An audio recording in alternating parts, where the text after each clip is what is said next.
welcome to Orbital Bombardment's first ever video battle report. Today, instead of taking on a game which we have hundreds of games under our belts for and are decorated veterans, we're going to be playing Dropfleet Commander, which I have one game of and Joe has 3 games of under our belts. So in terms of it being a battle report, it's also a first impressions video, so something to look forward to, and I feedback right at the end of the video. We're going to be playing the take and hold objective, which gives us at a clash level and 1,000 points, 5 clusters along with a whole smorgasbord of sectors to fight over. So let's get down and dirty. Today I am using a bit of a troops heavy build. After the first game we had the other day, kind of found that you need troops to win, in a bit like Drop Zone Commander in that sense. So I'll be using a battle group of 3 gargoyles, I'll be using 2 chimeras in another battle group, and then guns everywhere else. So 1 Shenlong on its own, we have a Wyvern with 3 Jin, which are the close action frigates, and then I've got 2 separate battle groups of a Hydra in each, which are my fleet carriers. So we'll see how that goes. Right, so I've got 1,000 points of UCM. Total list comes to 995. I've gone for 1 Moscow, 1 Atlantis with a Jakarta backup. I've gone for 1 Madrid for the bombardment cannons, 1 Seattle for the carrier. What else have I got here? I've gone really light on the troops because I didn't build enough really. So we're going to see how that pans out between troops and lots of guns. Got 1 troop ship with 2 strike carriers and a Jakarta as backup. That's the one that adds all the point defense to anything within 4 inches. So hopefully that's really good against the Scourge. And then I've got 1 Lima with 4 Toulon in another battle group. So hopefully that's quite nice and pokey as well. Lots of guns there. That's about it.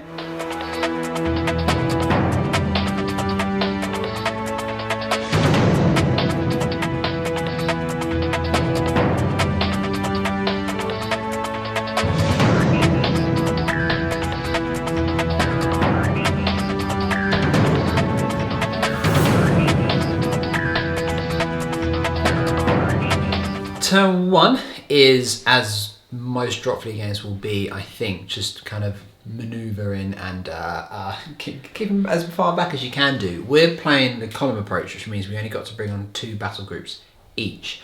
It being taken hold means that we want to get our troops on first, because on turns 4 and 6 we will be scoring against clusters, which I think is the right term, not sectors, because they're the little things. So Joe brought on his troops, I brought on all of my troops, but he's also brought on some of his tasty gunships who are going to be egging to get my Chimera and my gargoyles, my strike carriers. So I have to see what happens.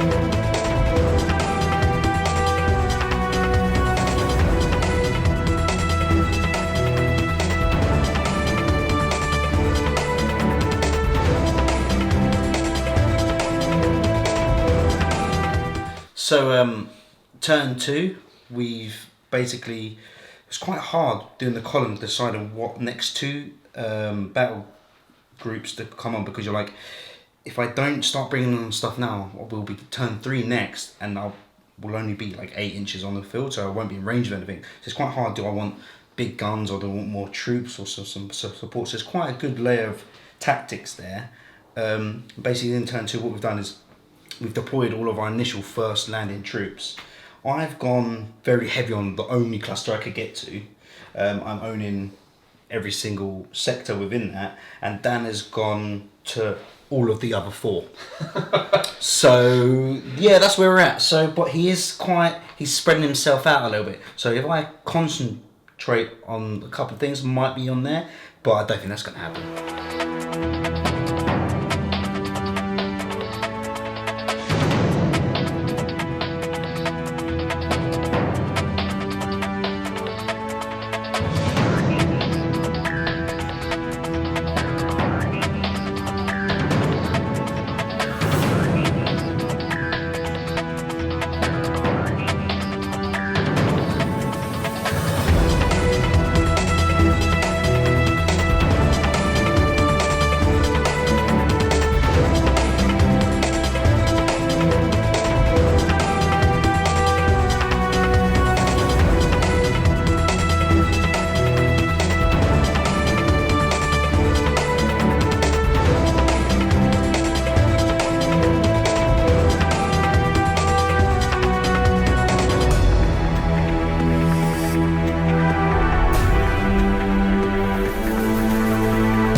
Turn 3's over.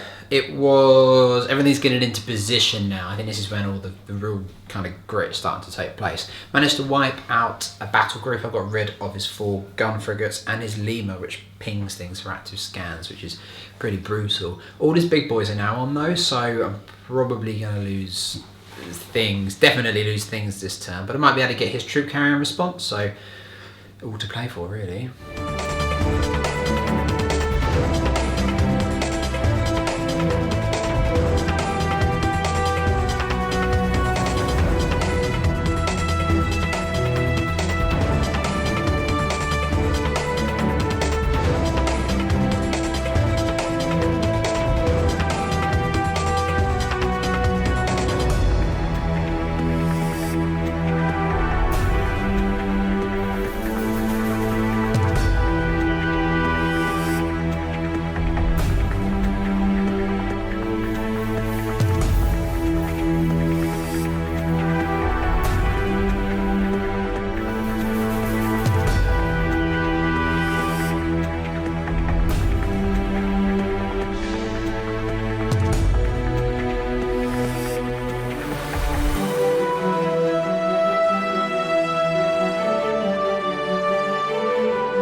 So that was end of turn 4, so the scoring turn. Dan managed to realise that it was the scoring turn and I didn't really go towards the critical allocations. I kind of just, but I knew it was. I just kind of went for it for all guns blazing on everything. So I've got major spikes on all of my big ships. I managed to finally kill Dan's Wyvern, which has been causing me issues because it has something like 15 close action attacks on me. In response to that, I've lost my troop ship. And I'm now basically down. I've only got 2 strike craft left. So Dan is winning all of the ground battles basically, and I'm sitting there going, I have a man. Does that count? And Dan's got all of the infantry, all of the armor, so I'm kind of licking my wounds a little bit. But yeah, it's good. What's the current score? 21-7 to Dan.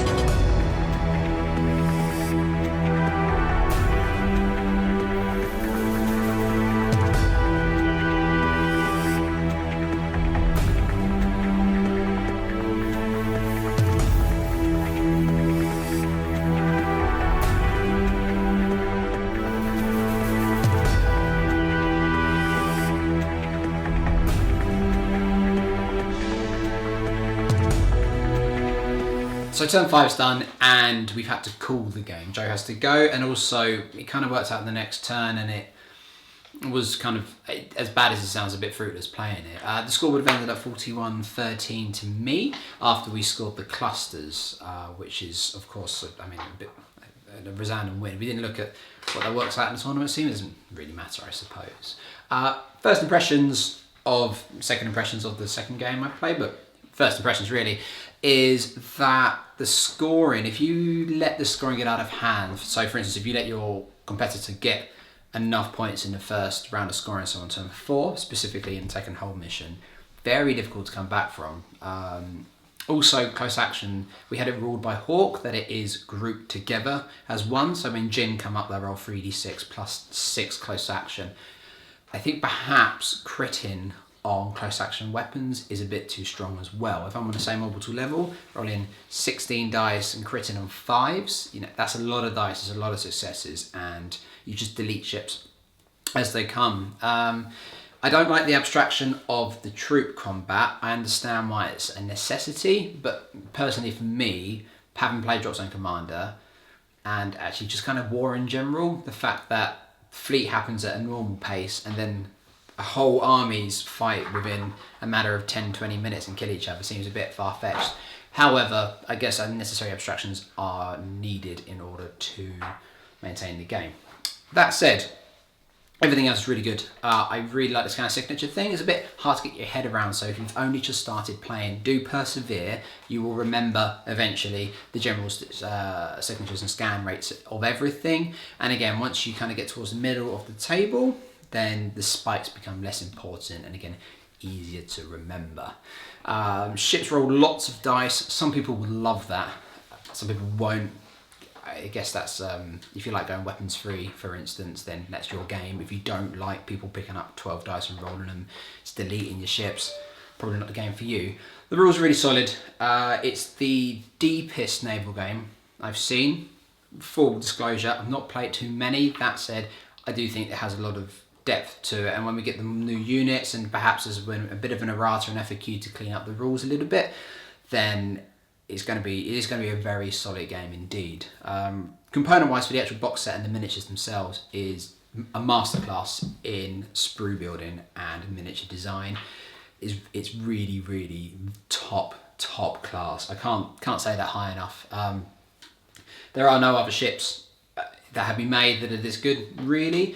And the way that they assemble on the sprue and the amount of options you get is incredible. We've been making corvettes, because there are no Corvette Corvette class ships at the moment, with our spare bits, and still have a ton of spare bits left to go. So if you're a bits monkey, it's your official names by the way, this is the game for you. The book as well, gorgeous, riddled with typos, and the sideways flap of it is big enough that you can't read it on a train because it will be across your fellow passenger's lap. So if you don't mind reading basically a Sunday newspaper on the train with people, it's the book for you. But it is actually really annoying. But you get by. The book itself is gorgeous. The game is really good. The cardboard tokens and components you get are actually not excellent, to be honest with you. When you're trying to get them off sprues, they break a lot, but they are placeholders for the future, I'm sure. And I think the future of the game is going to be very good. There are definitely more positives than negatives that I have to say about it. So that's that. Hopefully you enjoyed it. Obviously, please do comment. We also have a podcast. Come to our blog. You'll be able to find the blog link somewhere on this page, somewhere. Listen to our podcast. Let us know what you thought of the video, and let us know what you think of our blog as well. Signing out. See you later, chaps.